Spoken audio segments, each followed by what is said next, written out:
Department files charges in murder-for-hire scheme targeting Trump.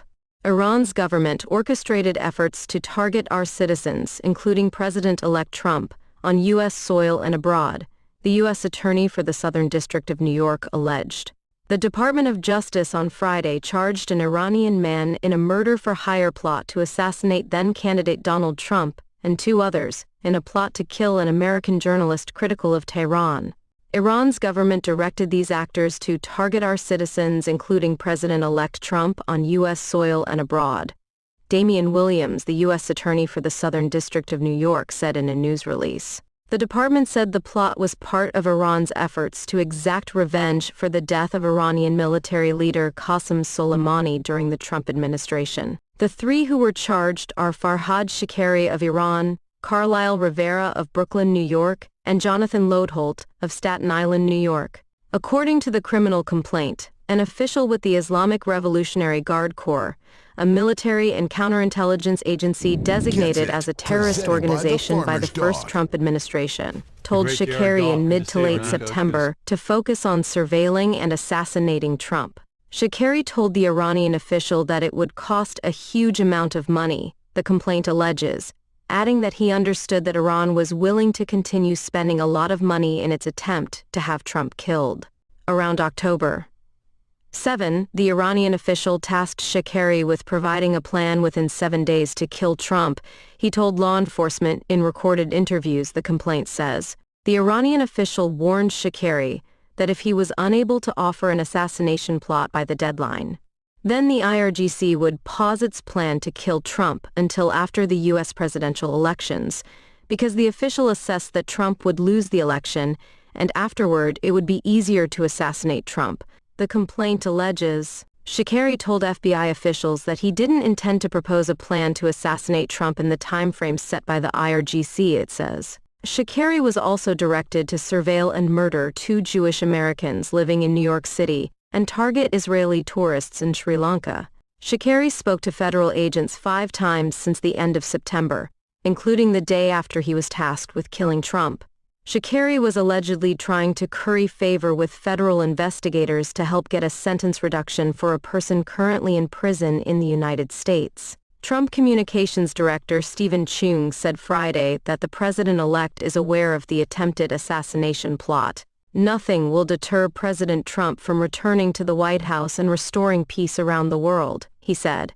Prosecutors allege Shakeri is an IRGC asset living in Tehran and is an Afghan national who immigrated to the U.S. as a child. Around 2008, he was deported from the U.S. after serving about 14 years in New York State prisons following a robbery conviction in 1994. They said Rivera was arrested in Brooklyn and Lodeholt in Staten Island on Thursday. Prosecutors allege they were recruited as part of a criminal network to kill an American journalist known to be a strong critic of the Iranian regime and its human rights abuses. Journalist Masih Alinejad identified herself to NBC News as the person who was targeted. A search of Lodeholt's cloud account showed photographs of him holding 2 pistols, and a cloud account for Rivera showed multiple semi-automatic rifles and a shotgun. The 2 allegedly surveilled Alinejad on numerous occasions. In a post on X Friday, Alinejad said she was shocked by the news and learned from the FBI that Lodeholt and Rivera were arrested in a plot to kill her at Fairfield University, where she was scheduled to give a talk.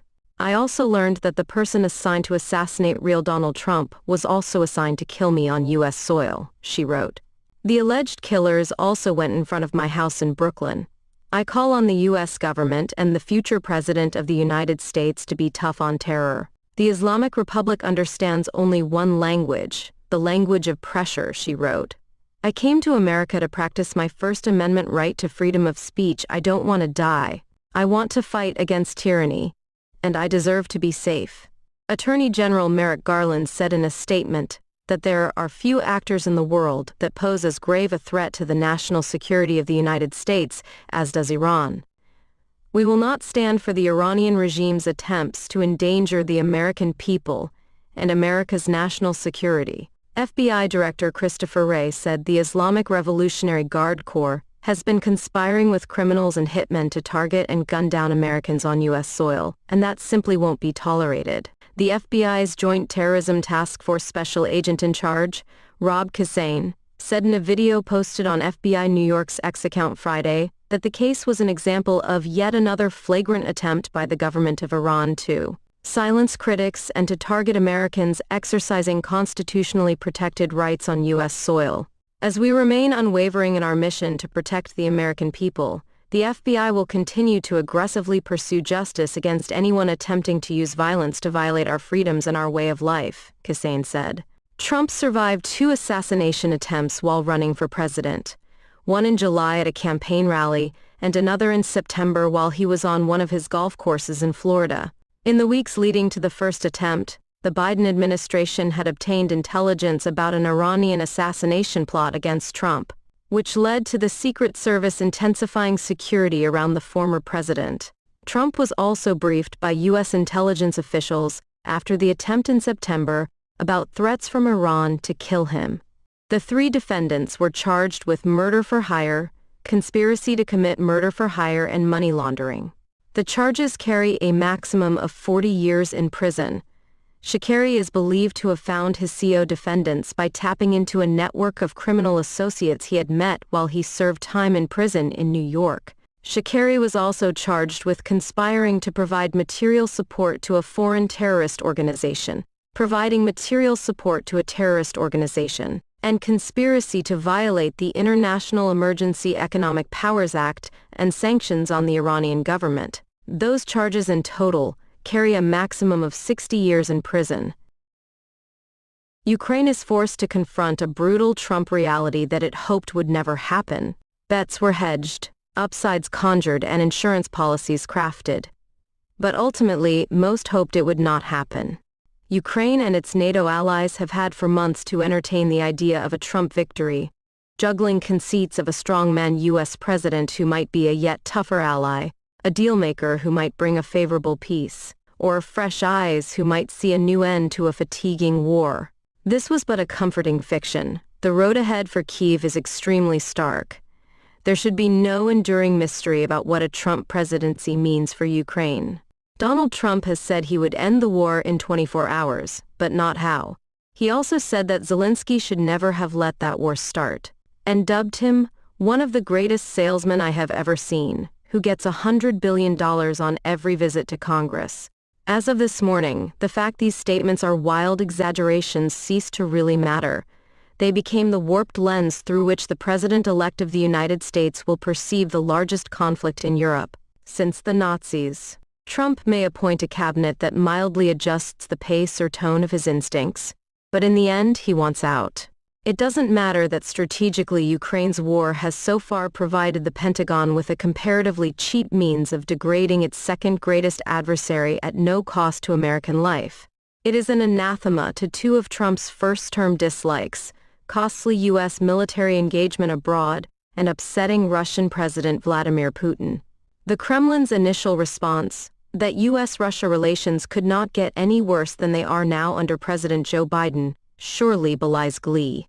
The year ahead was for Russia, according to most analysis, a careful gamble. Moscow has been positioning forces on the hilltops around Ukraine's military hubs in the Donbass, near Pokrovsk, Kurakhove, Chasiv Yar, to enable this winter the punishing squeeze of Kyiv out of the Donetsk region. Success in Donetsk could leave the path to major cities like Dnipro and Zaporizhzhia wide open, making the Ukrainian capital suddenly very vulnerable, and likely tipping the scales of the war. Yet the clock has been ticking on Russia's efforts.